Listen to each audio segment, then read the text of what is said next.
today's session is kind of jumping into four main pillars. So it's about finding the identity of the message of the personal brand that you want to create. Jeremy, I don't know, were you on last session? I was attending another event as well with this event. So yeah. Okay, great. So I suppose it's easier to start off with, what is your idea of a personal brand? Why did you jump on today's call? See, I have been following Ashutosh and Maitri like about the 6 months now. So for me, it's about integrity, right? What you feel you should be writing on anywhere. Doesn't matter LinkedIn or any other social media. But it's simply just it should be you, your voice, and what you feel you understand. Yeah. For me, it's Okay, as simple as that. Yeah. awesome. So more from the passion side over and above anything else. Nice. Okay, great. So, well, what's your previous experience with personal branding? What platforms are you accustomed to? How much have you really kind of delved into it? No, I haven't. I haven't explored it yet. I am just learning the things when it comes to the personal branding. To be honest. Awesome. Great. So then we'll kind of jump into it. And I don't know if you want to do an icebreaker or if we should just kind of go straight for it. Yeah, definitely. I'll be doing it very soon. Yeah. Nice. Well, my icebreaker was very simple for this workshop. So I wanted to just, without putting people on the spot, I wanted to find out across the room what was either the last post you did on any social media platform, or it doesn't even have to be a social media platform. You may have written an article in your local newspaper. What was the last time you did something that kind of expressed your personal brand, for lack of a better term, even if it's not developed yet? But what was the last post you did? And if you didn't do a post or haven't done some sort of public facing thing yet, what was the last public facing thing from someone else that you engaged with? Because the second part of this is, why did you do it? Why did you say what you said? Why did you engage? What resonated with that other person's post? So I don't know, someone like Ashu, go first. What was the last post that you did? I presume Yeah, so maybe after 8 days, I just disappear on the LinkedIn because I have a marriage, attending the marriage and all stuff. So yesterday or today, I just post on the LinkedIn. Yesterday, it's regarding my that 8 day of vacation regarding stuff I can say, like I have just shut down the PC and just enjoying time with my family, and also like we can promote our session yesterday in my post, like we can tomorrow we have conduct one session regarding personal branding. So anyone left, anyone connect with that session, so just grab your slot and just connect with us. And today is also I can just put it out one post regarding one of my previous clients said to me in previous week, like regarding my post, she like my post because she also read many content in the LinkedIn regarding AI and all stuff. So and my post is regarding storytelling. So she read that and she enjoying the post, and she said like I have a breathe. I saw your post and breathe because nowadays many things in LinkedIn with AI and all stuff. So that's the my story and my recent post regarding the personal brand. I saw that. Very, very human post. I like that. Maitri, what about you? What was your last time you engaged on your personal brand? And also I said every time anybody and any people, like when you have automate everything, but you are not automate your heart and human innocent, right? So I think. Maitri, yeah. Yes, so I just posted today morning after a week of break, and I posted about story selling on LinkedIn.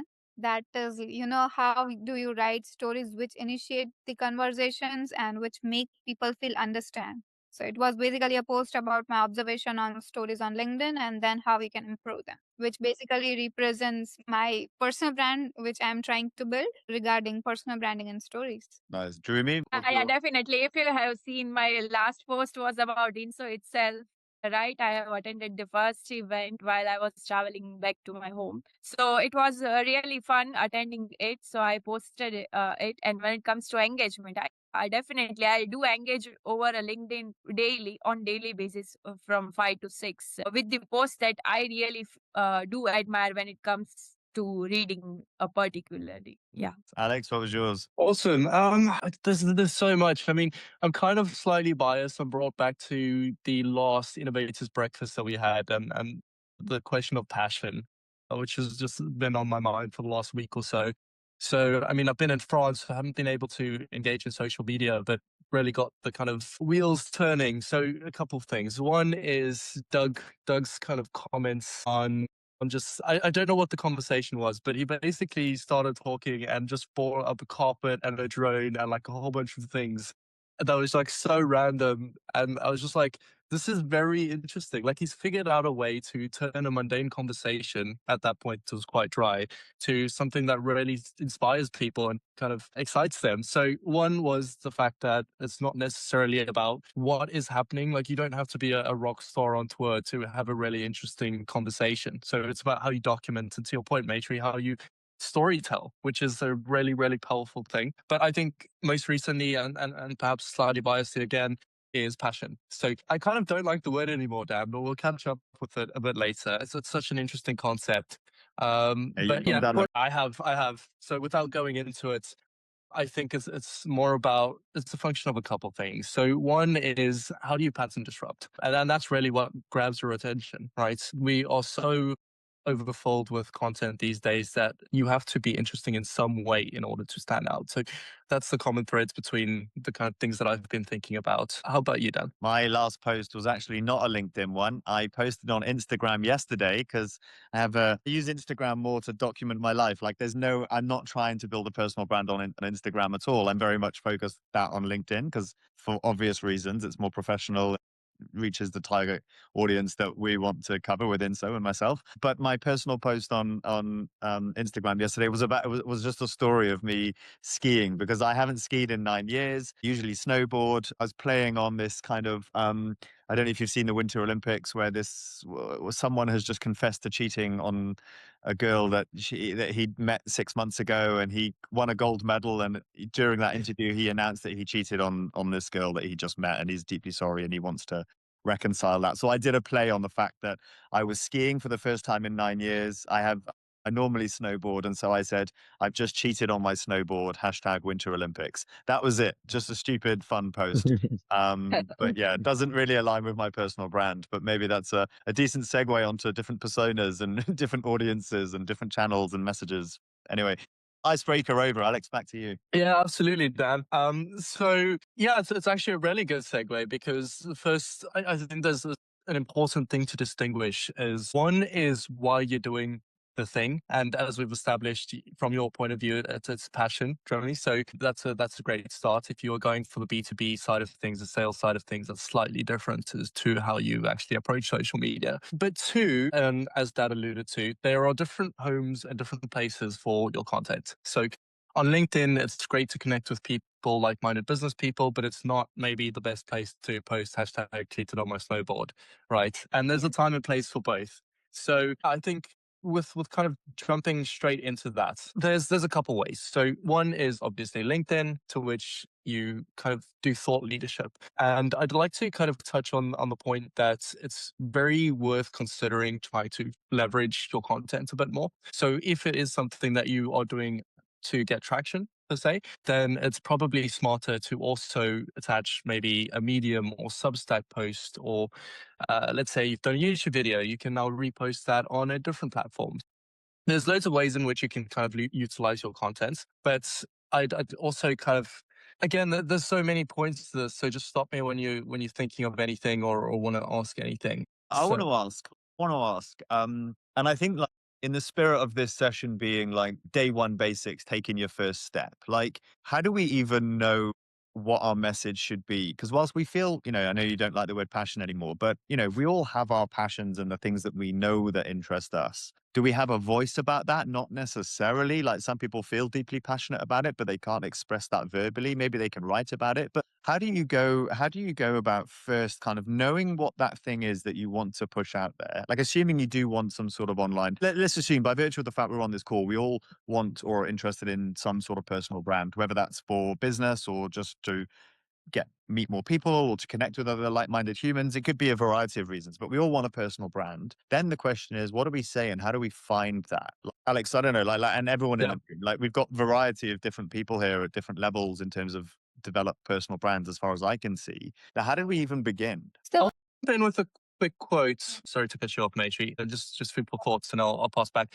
Which is from Naval Ravikant, which is find what looks like play to you, but work to others. So, what are you naturally predisposed to? What do you naturally enjoy? What do you naturally easily consume and produce? But back to you, Maitri. Yes, that's exactly what I was gonna say, that what you are good at. See, first thing is like people when start want to start their personal brand, they feel that they need to be unique, they need to be more interesting and to start it, right? But the main thing is like start with the thing which you are expert at.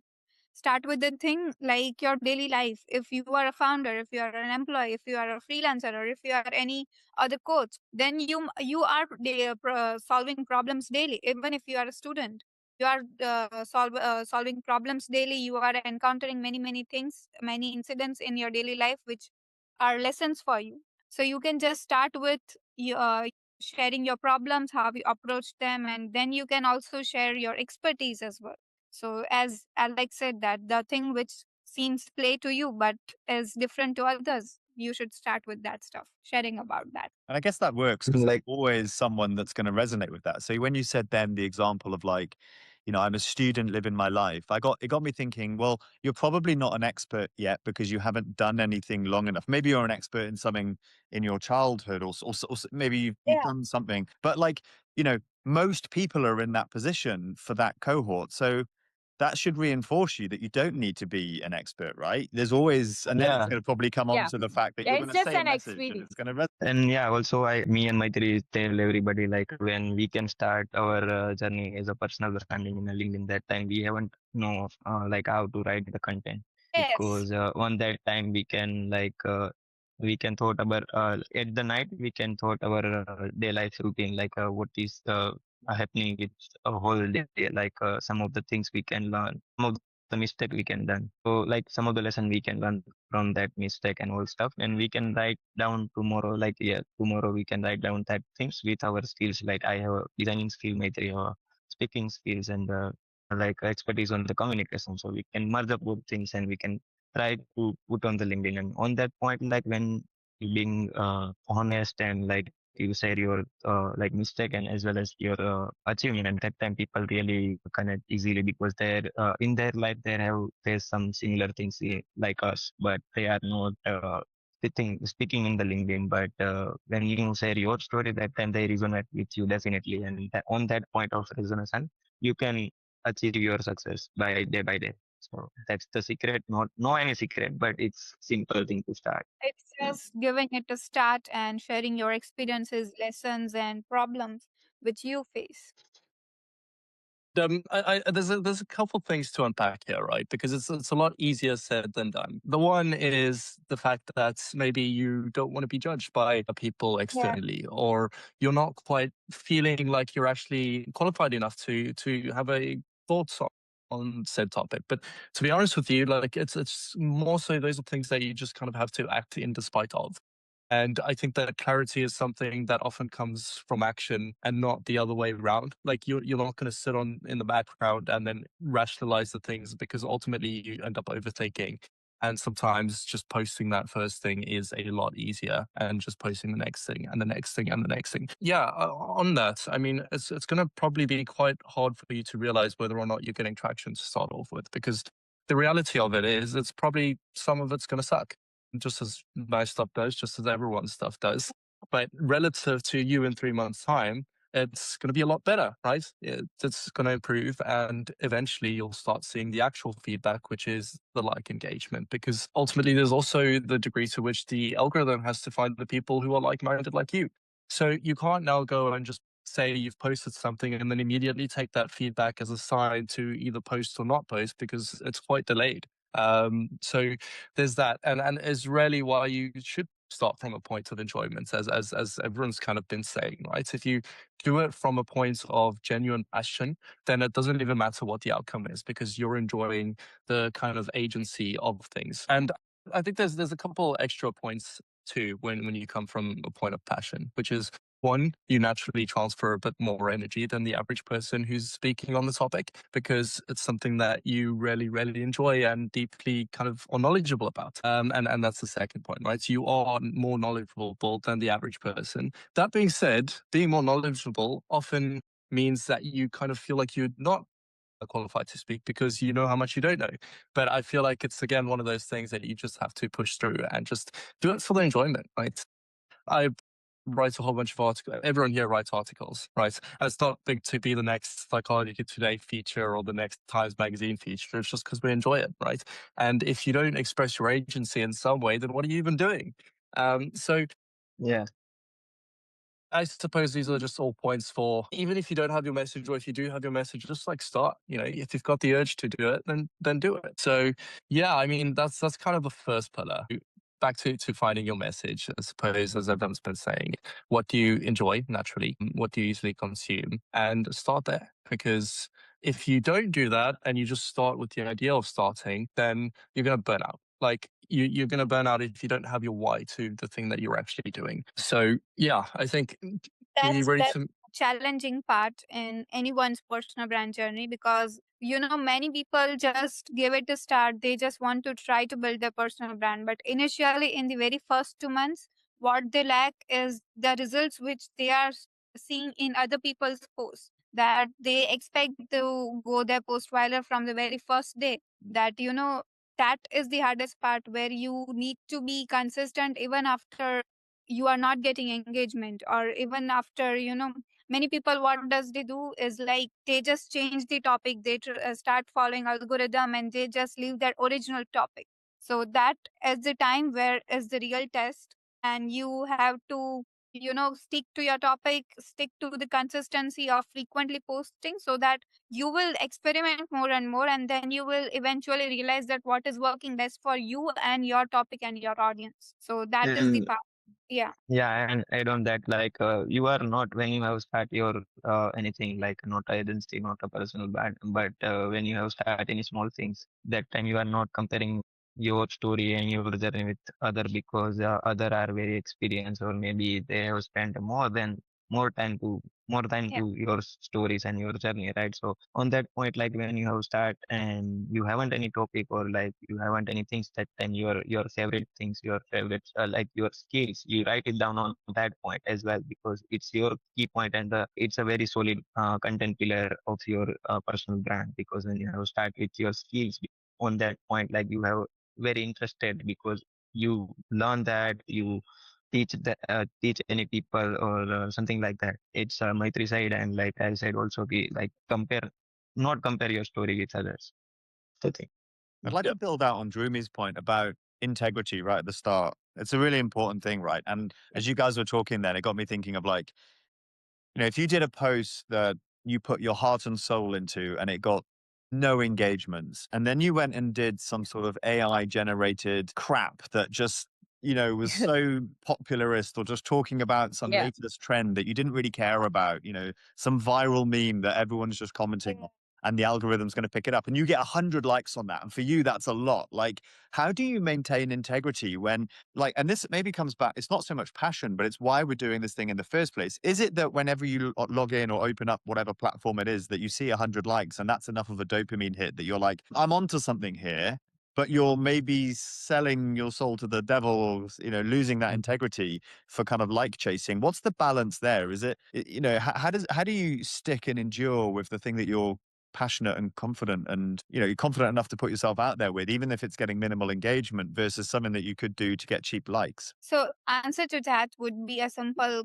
question that you ask yourself, that what do I want to be remembered for? That question, drives every single of your post. Even if you have posted a meme, like once in a while, it's okay. But if you are, like chasing the numbers, but you are forgetting that why do you want to remember it for?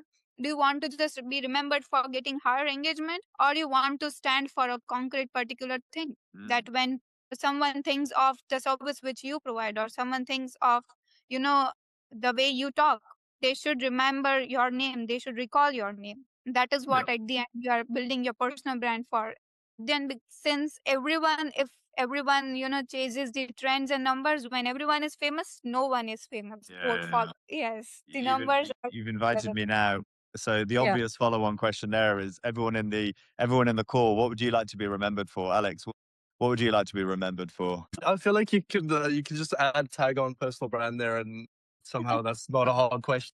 Everyone else think it's coming to you as well, right? So Yeah. Okay. I'd like to just touch on two quick points before I answer that, and maybe hopefully get some time to think. So, first of all, it is a hard thing, right? Being able to look at other people post really low value content and them get insane engagement, but that is often the reality of social media, right? So where do you thread that line? And again, if you started it from a passion point of view, that's a hard one, and the answer is probably not to veer too far off. And as Maitri said, what do you actually want to be remembered for? Because at the end of the day, you can go chasing the wind, but you'll end up lobotomizing yourself to your Yeah. audience because no one actually knows who you are. You're just the kind of person who's chasing the wind. But that being said, it is a way to get traction. So what you can do, potentially not advocating for it, but just thinking here, is you can play the kind of game, let's say, get the traction, get the audience, and then niche back down into kind of what personal you are brand. truly passionate about. Good idea, yeah. So it kind of loosely alludes to something we'll talk on later, which is funnels. So what approaches you take for different posts. So one could be the spread awareness post, one could be the mid-layer person who's been following you for a bit, and one could be your true passions that like only a select few people will get. And also by design, the fact that it is so niche, you won't get much engagement, right? So there's lots to unpack there. But yeah, back to your question, Dan. What would I want to be remembered for? I think it goes right down to your core values, and for me, that is the things that I'm passionate about. Again, is being a thought leader in terms of, or not even being a thought leader, just the ideas that I come up with in terms of psychology and I don't know interpersonal dynamics, business, the startup side of things. So the things that I'm passionate for, I don't really care if I get remembered for them or not. It's more so I want to make a difference. I want to be able to kind of inspire other people for that. And that's a long journey, and I suppose one that hasn't really started yet. So probably should give more thought into that. But actually, Dan, I'm just going to fire this one straight back at you so that you don't have. I was listening to you, but I had enough time. So I'd like to be remembered for my energy, my creativity, and my passion for connecting people. And I think, to your point, Alex, you have almost certainly started your journey because everything you said there is what I associate with you, and maybe the other people in the call do. But yeah, like I think, I'm trying to manifest what I would like to be remembered for via INSO, right? It is connecting people, it's high energy, it's creative. And so I Yeah, feel nice. that my personal brand is also aligned with my company brand, and I feel deeply fulfilled in life right now because I don't feel like I'm selling out. I don't feel like I'm going to the office to do one thing and then leaving the office to then be a persona that I want. I feel like I've been able to build a life that merges everything, and I feel very, very privileged and happy. And hopefully that's reflecting in how I'm perceived, not just how I think I'm being perceived, because they're two very different things. Drewmy, over to you. I would just say simply being me. See, you are right on that part. Connecting to the people is very important when it comes to this kind, whether it is a personal branding or engagement kind of stuff, right? So I have been into the leading teams, and so far, what I have learned from my own experiences itself is I have started from not knowing anything to like leading a whole team. So what made me do it is just a curiosity and simply being me, accepting all the flaws that I didn't know this. I have to. I will be learning. I am doing it. It's as simple as that. Yeah.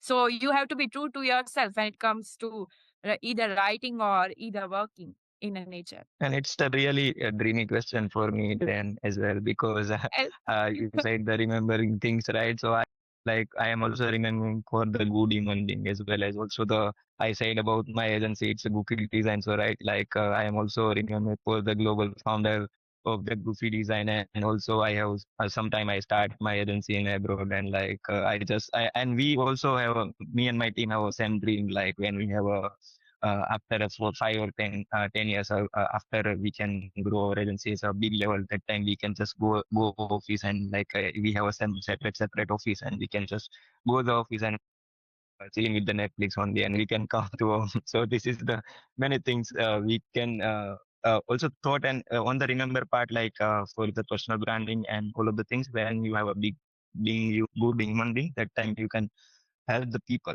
First approach where you have follow, that time you don't need to chase the follower, don't need to chase the likes, you don't need to chase the comment, engage and all stuff. When you have help the people, it's a really good for your personal brand as well as your agency when you are growing, when you're success at that. Can I just say Maitri? one thing, Ashu? One thing about that I think, and I am happy to share this with people that I have this memory. When I remember you, Ashu, I know you do a lot of very deeply personal posts. You talk about your mum a lot and your relationship there. And so that tells me that you're a family driven person with good core values. And so when I remember you, obviously I remember all our conversations and Goofy and all that sort of stuff, but that comes to mind when I look Yeah, at you, definitely. which I think is a really cool thing to have, by the way. So anyway, yeah, just wanted to share that because I don't think we're honest enough with each other. Thank you, thank you. Yeah. It's amazing. Maitri, you're up next. Okay, okay. So as you all might be thinking, I want to be remembered for this personal brand. First of all, I would say that, someone who is trying to build, not someone who is expert at it, but someone who is trying to build and from among the people and sharing her journey. Other than that, I want to be, somewhere, I don't know if you guys have read my post or not, but somewhere I try to, write in my introspective way. I do like to write content which is more introspective or which is more thought oriented, that you need to think deep to understand that. So I just want to, be known for that deep thinking and my business skills and Goofy. So these are my pillars which I am working on as of now. Amazing. Awesome. And you probably find that the reality of it changes slightly. And I mean, not to a drastic extent, but sometimes some days are going to be a little bit longer and you're going to wonder, maybe I'm a little bit more passionate about this thing. So that's all. Yeah, Sure. go for it, Ashley. Go, Alex. Yeah, so that's also something that's just worth kind of keeping in the back of the mind of what is the reason you started? Because reality is after 6 months, a year, you're going to find yourself drifting slightly because if you just shift a little bit every single day, then you might have veered on course or you might not have. But it's worth kind of revisiting those questions every now and then of what do you stand for? What do you want to be remembered for? What the actual content is? What the purpose of it is? So yeah, before I move on, Ashley, you had a point? Like not a major point, but like where you have remember part. So like we are also when we have like sales or pitch to any new client or any new customer, we have a team of the Goofy design. That time they also curious to know like how you can give a name to your agency. It's a Goofy. On that behalf of that Goofy, we are also remember because Goofy it's no any meaning. Like it's a silly and very cool thing, and we are remember for that cool founders and cool things. That's why we are also give a name of the Goofy design, and we definitely remember to the people maybe in a future. It's definitely it definitely matches the brand and the name and everything. So yeah, awesome. Actually, a quick note before we do move on. So as we kind of described all of our passions and what we really enjoy, I think a good frame for when you're making content is what would you do for the past you? How could you produce this piece of content that you a year ago would have absolutely loved to consume now that you've kind of walked that journey? So Drummy, for you, a awesome one could be, and I'm sure you're already doing that, is your journey of how you went from where you started to leading teams. And there's so many different aspects of that come into play. And unpacking that would be huge for someone like you that's just starting the journey, right? That's you a year ago, you 2 years ago, that's just starting the journey. And those I feel are the easiest pieces of content to make because you've put a lot of thought into it and you've lived the experience. Which is actually another separate point is it's a lot easier to make content off of stuff that you've really thought and struggled through and lived versus what you think you should be making content of, and it's easy to kind of window dress when you don't actually know the realities of it, right? But yes, so on to part two, which is the kind of channels. So where should your content live once you've figured out what you want to write and post and talk about? So yeah, a couple things is one is who is the ideal customer persona? Who is the ideal viewer? What do they look like? So Drummy, are they watching YouTube? Are they maybe on LinkedIn? Are they on TikTok? Do they have short or longer attention spans? Do they prefer reading or writing? And those are all things that come into play when you figure out what platform you want to post on. So obviously, if they like reading and long form pieces, that leans itself towards LinkedIn, Substack, Medium, articles, blog posts, that kind of thing. If you want to kind of just briefly catch their attention, have short thought pieces, then it's something like maybe X or Twitter or I don't know, Instagram Reels, TikTok, YouTube Shorts, stuff like that. So yeah, that's worth considering. I think the golden rule here is the best platform is the one that you can stick to. It's the one where you are consistent, because ultimately I think consistency beats optimization a lot of the time, and you can always scale to other platforms and see how it goes once you've kind of got a rhythm of things. I would warn you though, and this is something I think all of us, or definitely I am guilty of, it kind of breadcrumbing. So it's very easy to just post content everywhere, and then the actual user doesn't see the full light of you because they've now got to change platforms or didn't even know you existed on the other platform. So it's worth trying to find a home base and kind of posting everything. So if that's YouTube, for example, YouTube has got a really cool community post page where you can actually just post thoughts. So yeah, that's worth kind of thinking about. And again, kind of revisiting the start is, if you are going to be really serious about it, look into how you actually distribute the content, because something like an article could be repurposed again on 3 different platforms, whereas a podcast could be YouTube, it could be Spotify, it could be Apple Music, it could be all 3. And there's no harm in just posting it on as many platforms as you can with intention, which is something that we've done. And with our podcast, I'd say it's probably spat down the middle of 30, 30, 30, or a third of each platform. Whereas we were initially going to go just via Apple, which would have been a very, very bad idea. So, But I think, Alex, on that point as well, it's because, our season 1 was audio only, which wasn't that suited for YouTube. Like season 2, we've increased our recording and our video editing to the point where it's like presentable enough to go on YouTube. So I think, even though it's like, well, it's kind of the same content, audio and visual is a different experience of the same content. But the platform, it's the content is optimized for the platform itself. And then, of course, you've got this issue of like, because I know we can cross sell, like we can upload it to YouTube and put it in LinkedIn, but LinkedIn actually punishes you for putting external ads on your post, right? So because LinkedIn wants you to stay on on its channel. So there's I don't know, like obviously we're getting into kind of like how to hack the algorithms here, and putting an external link in the comments apparently is a way to bypass that. I don't know, like but appreciate it takes a lot of time to then upload it independently to each platform, unless there's tools like, obviously Meta own Instagram and Facebook. So when you do an Instagram post, you can simultaneously put it to your Facebook account, and it's no effort. That's I guess the gold-plated solution. Put it into one source and let it kind of spread it out to as many different sources as possible. But I'm not aware of a tool that can do that across that many. not that I know of yet. And actually, to add to your point, there's different things to consider, such as thumbnails, aspect ratios, descriptions, that definitely piles on and makes it a lot of work. I say, depending on how much time you're willing to allocate to it, or if you even want to allocate it, because that assumes that it's a job in some aspects, you've got to consider. So maybe the easiest way to start is really just finding your home base on one platform and being consistent. Once you're consistent, then you can scale if you want. Here, one more point matters, that you can choose platform based on how better you are at expressing your thoughts. Like if you are better at expressing in written form, then X or LinkedIn is good for you. But if you are better with explaining in a video, then Instagram is for you. So it basically, if you are starting your personal brand journey on any social media platform, first you need to find that what form of content you are familiar for delivering, like for explaining to your audience. That is what will connect with your ICP in the best possible way, or communicate your thought in the best possible way. Awesome. Cool. So we'll move on to the last kind of closing part of Maybe things. because we have a few minutes, Alex, can I just do like I've kind of taken the role of icebreakers here and exercises, like just quickly going around the room. Who are your individual target personas? Like if you could choose like one persona that would consistently and actively engage on your profile in like, one sentence, how would you describe that persona? And again, not necessarily the persona you're getting, but the persona that you want to be engaging with you. Who wants to go? Yeah, I'll go first.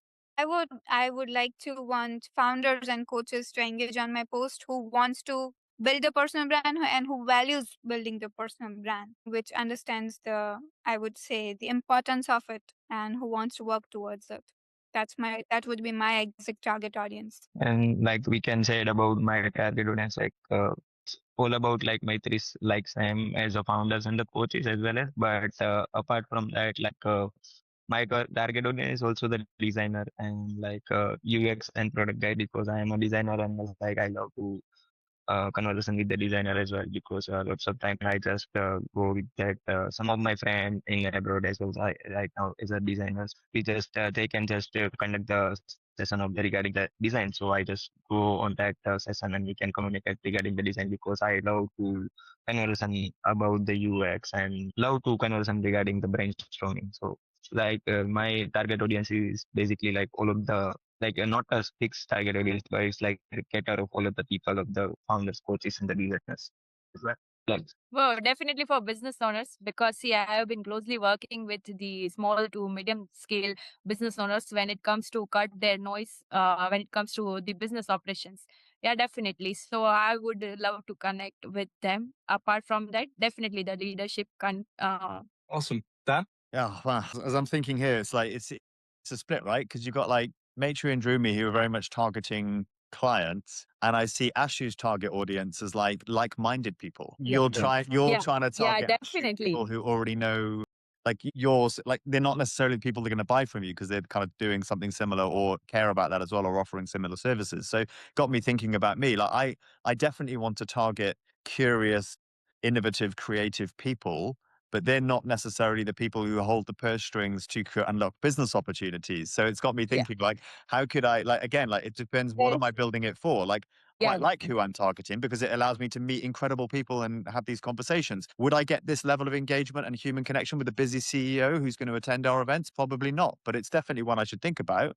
Anyway, yeah. So I don't quite know. I want a bit of everything, but it's obviously I can't do everything. So. like me, we are also like in our like previous connect with you as a like curiosity and only conversation with Dan, and then after right now we are partner and also Yeah, yeah. conducting the event. So it's like that. We are not selling the like we are not targeting the selling people or like buying people. But our relationship did Yeah, start from a commercial Yeah. conversation Yeah. about, you know, like Yeah. we were looking at Yeah. getting a website done and stuff. So that it can evolve, right? It, you know, the kind of client hunting can evolve into different things, but I think it's probably rarer that it happens than if you're just actively Yeah. trying to find people that are either like-minded or into the same things as you already. But yeah, I don't know if I answered that. I'm a bit of a mess on that one, but I think it's a bit of a mix on my side. Alex? Yeah, I think I'd actually largely mirror you, Dan, because the kind of gut instinct is like, yeah, of course, head of learning and development. But at the same time, it's like I don't want to post things about top 5 offsites in 2026. There's a time and place for that, and there's definitely company accounts that can do that. But there's even a degree to which I wouldn't want INSO to post that, because that's just like, have we lost who we are? Like, are we just a boring box ticking list service now? So it is a tricky one, and I think again, it would largely mirror the things that I'm largely passionate about, things like psychology, things about just questioning whatever interesting thoughts, just your thoughts too. But it's quite hard to get a whole bunch of people who have diverse thoughts, because that's ultimately something that's driven by you, right? You have to lead by example. Where do you get that information? I think it would be, ideally, it would be people who are like-minded, curious, passionate, entrepreneurial, and then I'd sprinkle in a bit of direct INSO marketing in there too, because it would be a waste to have a platform of personal branding and not utilize it in a direction that you ultimately are also passionate about, right? So long-winded answer to say I'm not really sure. It's a mix of INSO's ICPs and my personal passions. So what is the ICT? Like I have also a question. Like what is the ICT of INSO? So we've got 3 core strands at the moment that we're finalizing. It's really, there's a couple of things. One is from the community side of things. So everyone from thought leadership, so international leaders, thought leaders, innovators, inventors, founders, you name it. Like if you want a bite-sized amount of diversity of thought, you come to INSO.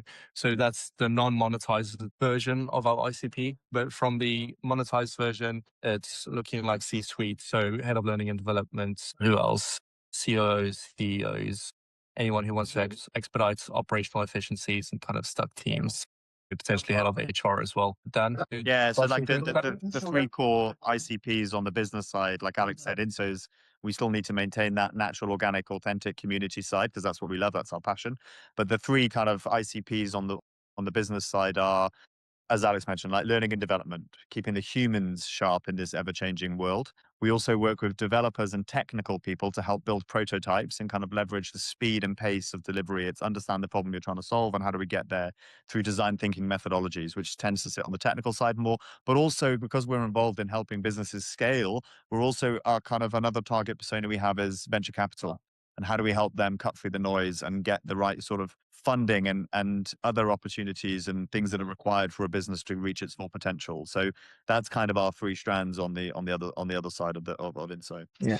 Awesome. So into a quick rapid fire of the kind of just start phase. So really just summarizing a couple things. Ashu, I think there we go. Great. So one is, I think that the best way to start is just to start. It's not by over rationalizing. It's getting into a rhythm. It's following some sort of passion and then just getting the flywheel going. So phase one is the passion project that's just showing up. And then I think phase two slowly evolves and there's no real time frame on that. That just naturally happens of intentionality.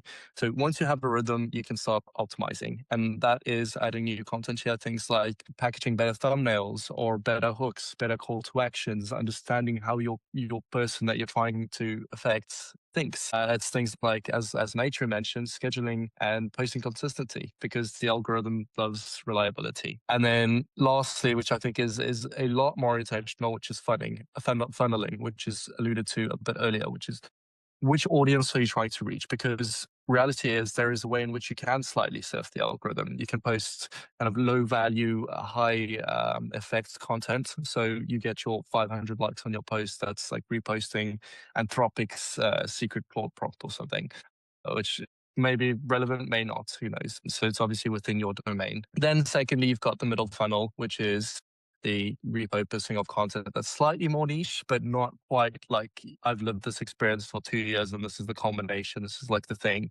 because the thing is usually the bottom of the funnel. So that's the best way in which I think largely consensus is to grow an audience. But yeah, again, this is kind of just food for thought and a lot to unpack within all of that. So it shouldn't be a hindrance, but again, just something to keep in back in mind.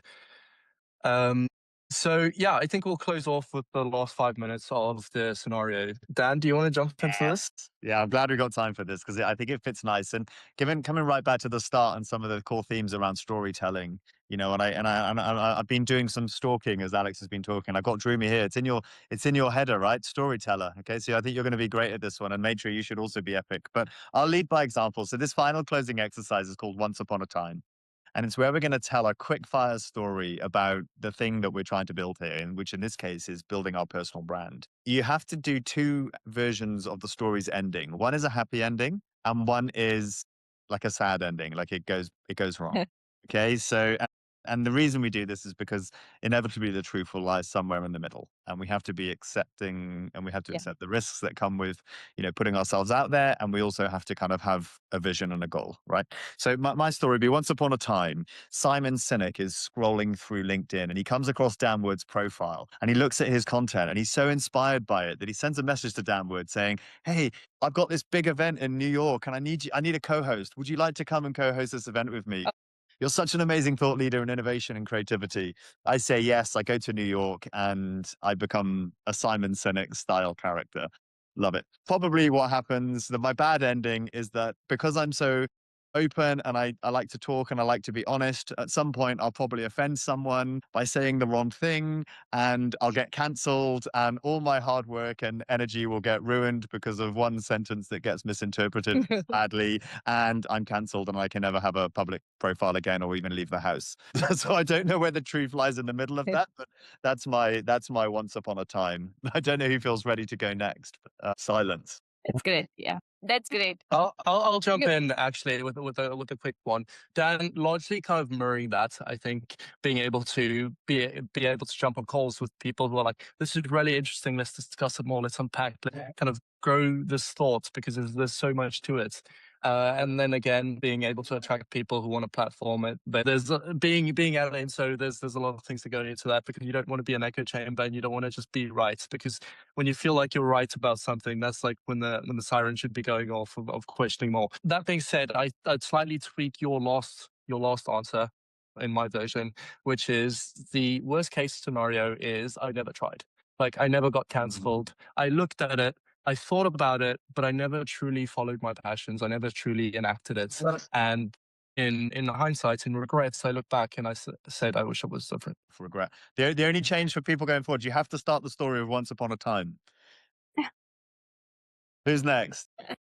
So I said like, yeah, Maitri, go. No, Ashu will go next. Yeah, so there are many things like happening in the client side as well as the business side, but I didn't speak that things because it's a very common thing where a client comes and then after disappear after the conversation, right? So it's a very common thing on once upon time. But I said like once upon time where year ago Maitri didn't join the Goofy design that time. She is like a joining as a Goofy design as a part of the team, and right now she is the leader of the team. So that thing we are really proud of her. Proud of Goofy design, always proud of with Maitri, and like we are not any bad things happen till now. So it's a very good things, not any bad ending. So that's with us. Well, hypothetically, bad things could always happen. Oh no, okay. Yeah. Who's next? I'm looking. We got the two professional storytellers up last. This is going to be good. Yes. So once upon a time, if I would say the good part of my story, then that would be, being known for business and personal brand on LinkedIn. And, whenever someone talks about that, hey, I've been reading this on LinkedIn about business, the first name should appear that is of mine. That is the best part which can happen if I am consistent with my personal brand and to communicate my thought. Worst part could be that is similar to yours then. That is, I don't like to follow algorithm. Neither do I like to follow the shortcuts which every other people is, trying to write about and gain the engagement. But I would like to focus on my content. So that is the worst part, that if I keep following that, I might not gain, the identity which I want to. Up last, drew me. To be very honest, when it comes to the best part, I would just say I have chosen myself over business. So I probably had to burn out when it comes to startup by myself. But sitting like most probably around 5 months in a complete silence, what I learned the most is you have to be yourself about anything, whether it is a business, whether it is a job, or whether anything when it comes to learning. So yeah, good part is I have chosen myself, and bad part is I would just say it was an experience, and through it I have learned a lot. Amazing. Well, I'd say that exercise is like, you know how for a joke to be good, there needs to be an element of truth to it so that you can relate to it. I think the same is true with storytelling, right? We tell stories to say things that we might not feel comfortable saying in real scenarios, or even if there's truth to it. But when you frame it as a story, you can be a bit more creative, and you can say the things even subconsciously that you want to say, that are important, that do often have an element of truth to them, which is why I reinforce this whole thing about authenticity, telling your own story. I think Alex's point about being able to talk about things that you've actually lived just comes across so much more engaging and so much more authentic and so much more meaningful than stuff that's just obviously been put into AI. And humans are very good at pattern detecting, and we're all able to spot now when there's AI generated content. For me, the latest thing is AI starts sentences with "it's not this, it's this." Yeah. So it's the new M dash, but we'll become very good at spotting that. And so having a personal, authentic brand, I think, is something that's going to make us stand out. Yeah. Awesome. It was fun, definitely. Amazing. All right, well, have a great day, everyone. And see you next time. Yeah. Thank Thank you. Bye. Cheers.